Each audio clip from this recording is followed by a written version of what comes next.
Ladies and gentlemen, what took place just hours ago, President Trump being the first president in U.S. history, in world history, to step into North Korea, and, well, the first president to meet with a North Korean leader, that already took place. Now he's the first president to step foot into North Korea.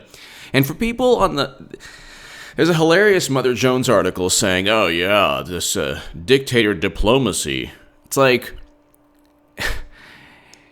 peace needs to be achieved. We need to have peace in this world. I know that foreign policy is not the Democratic Party liberal paradigm's strong point.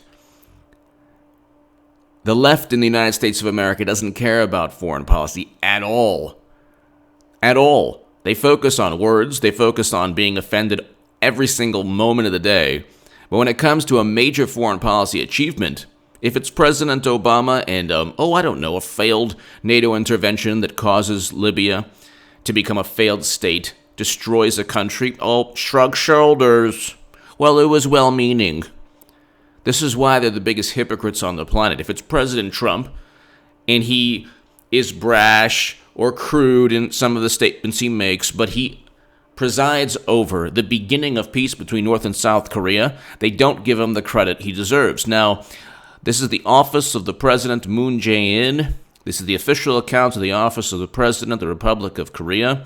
This is the English account, or English language account. He has an account in Korean that's like 1 million, 2 million, followers. I don't have Twitter, but you can just go ahead on Twitter and see.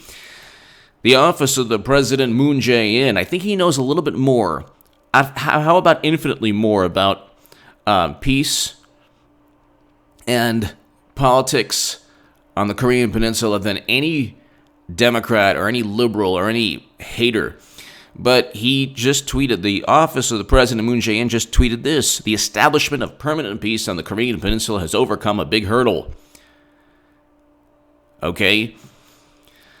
Since the Armistice Declaration 66 years ago, the United States and North Korea met in Panmunjom.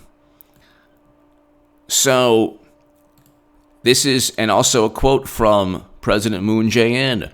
Continuous dialogue is the only viable option for achieving complete denuclearization of the Korean Peninsula. Today, President Trump and I have reaffirmed that we are absolutely on the same page when it comes to, we share common goals in particular. So, simultaneously and parallel will be vitally important. With this visit to the Republic of Korea, we have once again reaffirmed our common objectives and strategies, and I am glad and heartened by this. Going forward, we will continue to work very closely together and be frank and open in our discussions and communications to strongly solidify and develop the Republic of Korea-U.S. alliance. And then the Moon Jae-in retweeted the White House tweet: the moment President Trump meets Chairman Kim at the DMZ and becomes the first sitting president to enter North Korea.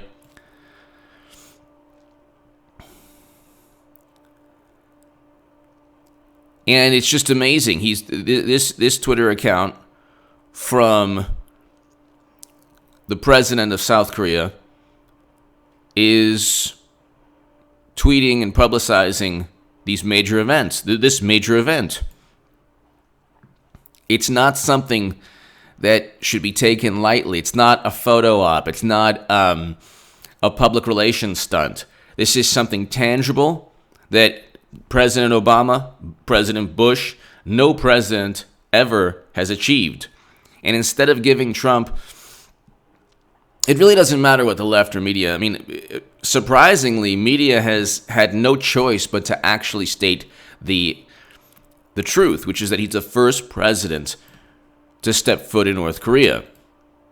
That had to have, they reported that. But, and they have no choice but to report that. But what they don't, what they're slow in kind of getting is the magnitude of this. This increases the chance that we'll have a lasting peace between North and South Korea. This is a major step towards peace. And again, compare Trump's foreign policy to President Obama's foreign policy. Democrats have a neocon foreign policy. They have an interventionist foreign policy. You had interventions with W. Bush, and you had interventions with President Obama. You had regime changes. You don't have that with President Trump. He is the antithesis of that foreign policy. Now the media has tried to say, "Oh my God, he's gonna foment, he's gonna have a war, a conflict with this and that." It's always, "Oh, Trump is going to create a conflict with this nation or that nation." It's always a media-driven type of the way they set up and frame President Trump. We can go on with this. There's a confrontation with this nation, and President Trump, who knows what he's going to do? They never give him credit for restraint. They never give him credit for engaging in a foreign policy that is really the antithesis of Obama's and Bush's foreign policy. They were presidential, and they destroyed countries. Trump allegedly said, "One country is a you-know-what hole," and that is worse than what Obama did to Libya, according to the left. That's why they don't have a value system. The left doesn't have a value system. They run on public relations. In both rhetoric and deed, action and words, Clinton has done and said more racist things. 94 crime bill, pushed with Bill Clinton. First Step Act for Trump. Clinton referred to black youth as super predators. I think Biden spoke at Strom Thurmond's funeral. We can go on forever, but Clinton referred to, yes, this is a disgusting joke, Mahatma Gandhi as, this is what Clinton said, a gas station attendant. You never hear about this. It's always, oh, well, somebody said something 30 years ago, destroy their lives, but when it's Clinton, whether it's taking prison lobbyist donations, spreading a photo of Obama in African attire, during the 08 election, it was wrong when President Trump spread the birther myth, but guess who helped originate the entire birther myth? It was Clinton. David Plouffe, this is in The Guardian, stated that what Clinton did was the most offensive and shameful fear-mongering of either party in the election. We can go on. 3 a.m. ad that Kamala Harris, which that's hilarious, not a hilarious thing going on Twitter, but it's just indicative of Trump Jr. shared the tweet of a black man. A black man wrote that sentiment. And then now the media is, oh my God, oh my God. It's like, no, that was the viewpoint of one black man. And Trump Jr. shared it. Now, I'm not going to weigh in on that. I don't think that anyone should focus on anybody's race or ethnicity or religion. If you believe that you are something, or if you whatever. I'm not gonna weigh in on that. But what I will say is this: when you are obsessed with the concept of identity politics, and then you might not be that identity completely, there's a problem with your propaganda spin. That's all I'll say regarding that. I'm not black, so I don't feel I have the right to say if somebody is or isn't. That is for you. If you are an African American or a black American, in the comments section, you let me know what you think about this issue pertaining to Kamala Harris. Interested to hear your take. But Trump Jr. retweeted the sentiment or the thoughts of a black man. That's what is lost within the mix. But if you go on Twitter, you try to find, or if you type in Trump on Google, that's what you get. You get a Democratic Party so obsessed with race and identity that they're focused on a tweet or a retweet regarding the sentiments of a black man that Trump Jr. shared, as opposed to pertaining to Kamala Harris, as opposed to a monumental achievement that, by the way, in terms of a nuclear catastrophe, God forbid, in the world, President Trump's foreign policy has lessened the odds of that taking place. We are safer as a world, as a country. We're safer as a planet. Stephen Hawking put climate change second after a possible nuclear confrontation between countries. The first, Stephen Hawking put the first, the most dangerous thing that we, I think I forgot how, in terms of a hierarchy of dangers the planet faces,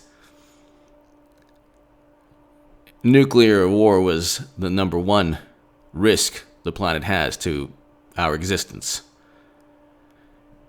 What President Trump did was lessen the odds of that taking place, at least between North and South Korea, or North Korea and the United States. We now have, and people say, well, Kim Jong-un's a dictator. Yeah, and guess who we worked with Stalin in World War II? Obviously, just look at history. How many dictators did we not only work with for our own political utility, fund, work with, and Jimmy Carter is a hypocrite when he, tries to he says, it's all about human rights. He engaged in diplomacy with dictators who knowingly abuse the human rights of their citizens. But he's now fomenting this failed propaganda spin from Democrats that, Russia interfered in the election, and so Trump was installed by Russia. That's a xenophobic, completely debunked, essentially just conspiratorial nonsense.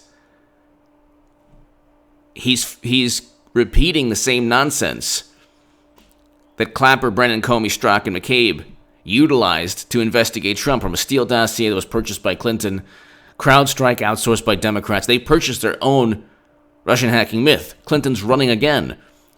Probably the person who is most upset with the monumental achievement yesterday, or hours back, the person most upset from all of this is Clinton. Because now she's like, oh, great, we have to deal with this amazing achievement. This is a bigger achievement than Bill Clinton ever achieved. This is a bigger achievement than President Obama ever achieved. This is a much bigger achievement than Bush ever achieved. You can look at the past 3 presidents. Much bigger achievement than any of them managed to accomplish.